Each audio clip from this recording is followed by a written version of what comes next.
This is a 1949 Ford F1. This is the half-ton, has a 6-foot long bed, 114-inch wheelbase. Now this is the second year of the first generation of Ford F-Series. Originally came out in 1948, ran basically unchanged through 1950. These trucks came, you get optional, either a 226 cubic inch Flathead I6, which is what this truck originally had, or a 239, and the 6 made about 95 horsepower.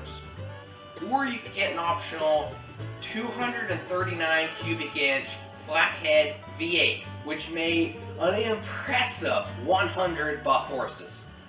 Now, so this truck came with the i6 and a 3-speed manual, which is all you get. I think you could get a 4-speed, but it's at the 3-speed.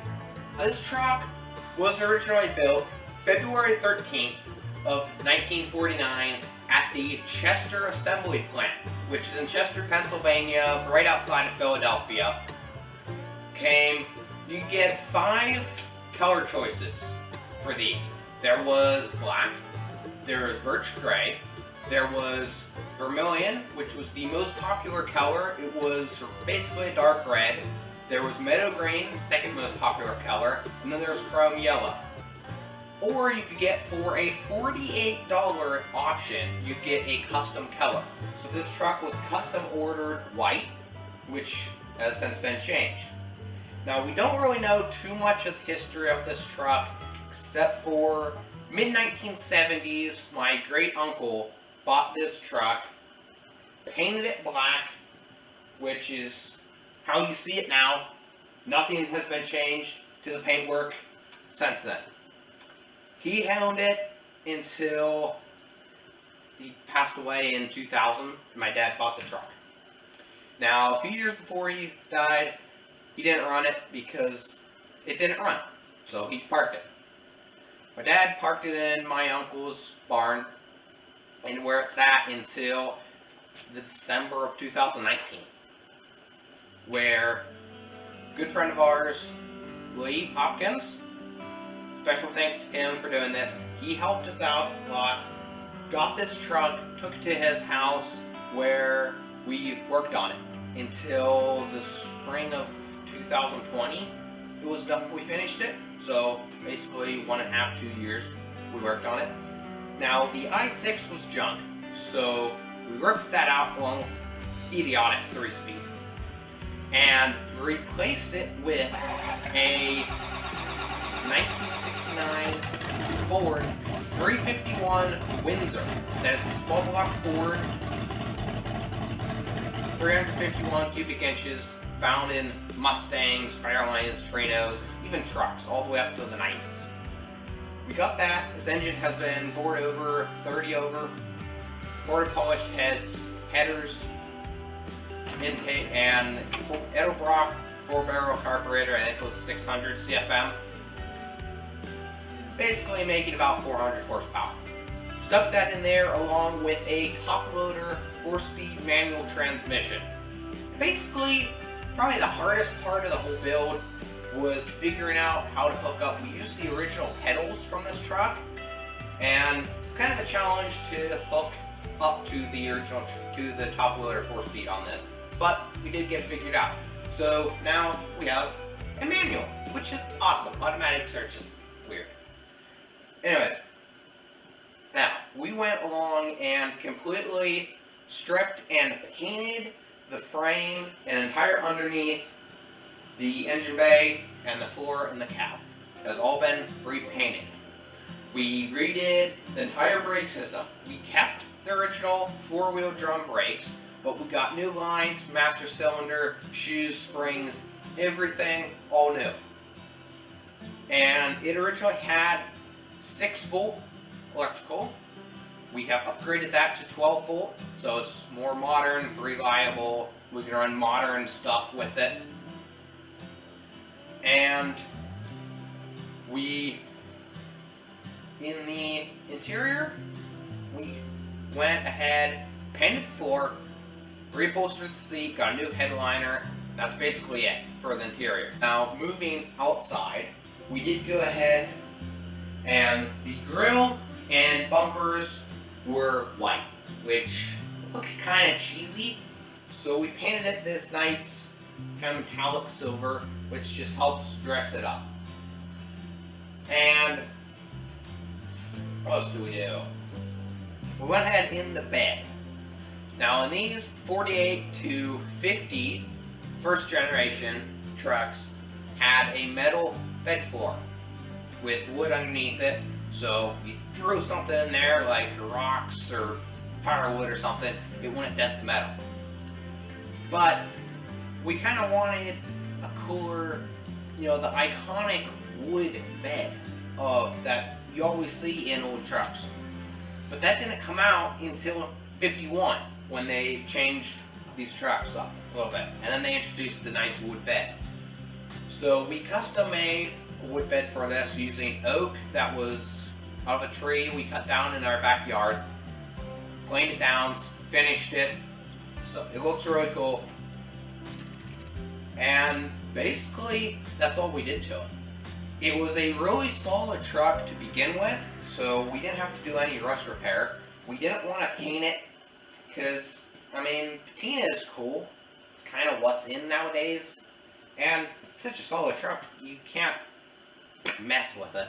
But we did fix some rust spots. Underneath the bed was kind of rusty. Other than that, it was a solid truck, so why do any more?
Who did most of the work on this, did a lot of the work on this, used his shop, and make sure he has a YouTube channel. Go check it out. I'll stick the link in the description. He has a lot of cool videos. I bet you will like a couple of this. One is a more in-depth build process of this truck, so make sure you go check that out. Also want to thank Mathis we got the motor and the transmission from him, and a lot of know-how and brains. So, and my Uncle Jim for storing this truck in his barn for like 20 years until we got around to fixing it. And I think that's it. So, thank you for watching.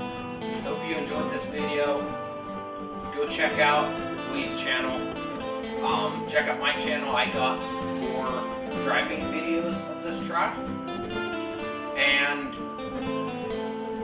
hope you have a good day. Please consider hitting the subscribe button. Go ahead, give it a thumb. Comment. Tell me what you think about the truck. What do you want me to do? What kind of videos do you want me to do? And share it with your buddies. Let them know about this awesome truck. This truck is truly one of a kind. Where do you find, nowadays everybody slams them on the ground, chops them, does this custom paint, sticks a Chevy 350 and an automatic in it. It still has a Ford V8, a manual transmission, patina. I mean, it's one of a kind. So, thanks for watching. I'll see you later. Bye.